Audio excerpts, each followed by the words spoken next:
नमस्कार बच्चों, अभी हमने आपसे छंद का परिचय उसके विषय में चर्चा की थी अपने पिछले वीडियोस में और छंद के भेदों की बात की थी। अब हम आपसे कुछ प्रमुख छंदों की चर्चा करने जा रहे हैं। तो सबसे पहले हम दोहा छंद की चर्चा आपसे करते हैं। तो दोहा छंद की परिभाषा क्या है, ये हमें जानना आवश्यक है। यानी दोहा छंद किसे कहते हैं? तो दोहा छंद की परिभाषा ये है कि इसमें 4 चरण होते हैं और पहले और तीसरे चरण में 13-13 मात्राएं होती हैं और दूसरे और चौथे चरण में 11-11 मात्राएं होती हैं। कितनी मात्राएं होती हैं? पहले और तीसरे चरण में दोहा छंद में 13-13 मात्राएं होती हैं और दूसरे और चौथे चरण में इसमें 11-11 मात्राएं होती हैं। इसको लेकर एक बड़ा ही सुंदर सूत्र है। अगर उसको हम समझ लेंगे और उसको हम याद कर लेंगे तो दोहा छंद की मात्राएं हमें कहीं नहीं और कभी नहीं भूलेंगी। जैसे वो सूत्र है, 13 विषम न जादि में, 13 विषम न जादि में, सम 11 कल लांत। 13 विषम न जादि में, सम 11 कल लांत। तो ये सूत्र है जिसके अनुसार पहले और तीसरे जो चरण है, यानी जो विषम चरण है, उसमें 13-13 मात्राएं होती हैं और दूसरा और चौथा जो चरण है जिसे हम सम चरण कहते हैं, उसमें 11-11 मात्राएं होती हैं। तो और दूसरी बात इसमें क्या है कि इसमें पहले और तीसरे चरण के आदि में यानी प्रारंभ में जगण नहीं होना चाहिए। यानी जो गणना होती है, जो समूह के माध्यम से संख्या गिनी जाती है, तो उसमें जगण नहीं होना चाहिए। और दूसरे और चौथे चरण में अंत में एक लघु का होना बहुत आवश्यक है। तो बच्चों, आपको इसकी परिभाषा समझ में आ गई होगी कि दोहा किसे कहते हैं। और एक खास बात यह है कि दोहा छंद में चरण तो 4 होते हैं, पर इसको लिखा जाता है 2 पंक्तियों में केवल, और इन पंक्तियों को दल कहते हैं। तो दोहा है और भी इसी तरह के कई छंद हैं जिनको हम 4 चरण होने पर भी 2 पंक्तियों में लिखते हैं और इन पंक्तियों को दल कहा जाता है। अब ये है कि दोहा छंद है, आपको अपनी परीक्षा में पहचानने के लिए आया कि इसमें छंद कौन सा है। अगर आपको लग रहा है कि इसमें दोहा छंद है तो आप इसको पहचानेंगे कैसे? उसके लिए भी आपको जानना बहुत आवश्यक है, वो तरीका जानना आवश्यक है।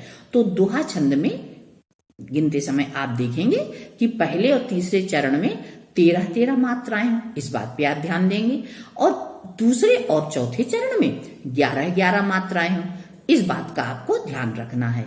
और दोहा छंद में पहले और तीसरे चरणों के आदि में जगण नहीं होना चाहिए, ये भी आपको याद रखना है।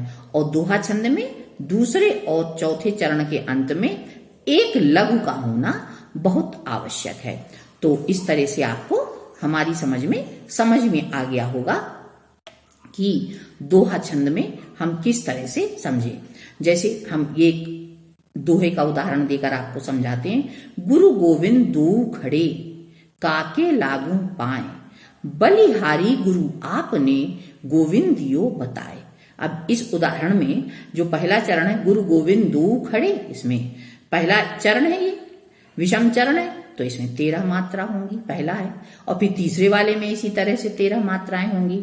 और दूसरा जो है गुरु गोविंद दो खड़े, उसके बाद जो आता है काकू लागे पाए, अब इसमें जो 11 मात्राएं होंगी, इस तरह चौथे में 11 मात्राएं होंगी। तो इस तरह से बात आपको समझ में आ गई। अब एक उदाहरण और देते हैं। कवि बिहारी का ये दोहा है, मेरी भव बाधा हरो, राधा नागरी सोए, मेरी भव बाधा हरो, राधा नागरी सोए, जातन की झाई परे, श्याम हरित दुति होए। अब इसमें भी मेरी भव बाधा हरो, राधा नागरी सोए। अब इसमें जो है 13 और 11 का जोड़ है पहली लाइन में। इस तरह से 13 और 11 मिलकर क्या हुए? इस तरह से कितनी संख्या हो गई? 24 हो गई। तो यहां पर भी पहले और तीसरे में 13-13 और दूसरे और चौथे में 11-11 मात्राएं हैं, तो इसलिए यहां पर दोहा छंद हुआ। इसी तरह बहुत से उदाहरण हैं दोहे के, जिसको आप समझकर पढ़ करके इसको समझ सकते हैं कि दोहा छंद में किस तरह से लिखा जाता है, उसमें कितनी मात्राएं होती हैं, कहाँ किस बात का ध्यान रखा जाता है। इसी तरह हम आपको बहुत से कुछ प्रमुख दोहों के बारे में आपसे चर्चा करने जा रहे हैं। जैसे एक उदाहरण है, दोहों के उदाहरण है, आपको सुनाते हैं। जैसे रहीम के दोहे आपने पढ़े हैं, कबीर के दोहे आपने पढ़े हैं, तो उसी तरह के कुछ उदाहरण हम आपको बताते हैं जो बहुत ही हमको आकर्षित करते हैं और उसमें हमें दोहे छंद की विशेषता साफ नजर आती है। जैसे मौसम दीन न दीन हित तुम समान रघुबीर, अस विचारी रघुवंश मणि हरहु विषम भव भीर। इसी तरह से एक और उदाहरण हम आपको बता देते हैं।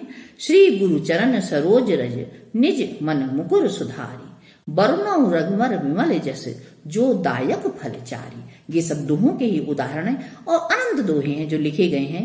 गोस्वामी तुलसीदास कृत जो श्री रामचरित मानस है उसमें भी दोहा और चौपाई प्रमुख छंद है, जैसा कि हम जानते हैं। तो आप बच्चों को हमें समझ में आता है कि दोहा छंद क्या होता है, ये आपको बहुत अच्छी तरह से समझ में आ गया होगा। धन्यवाद।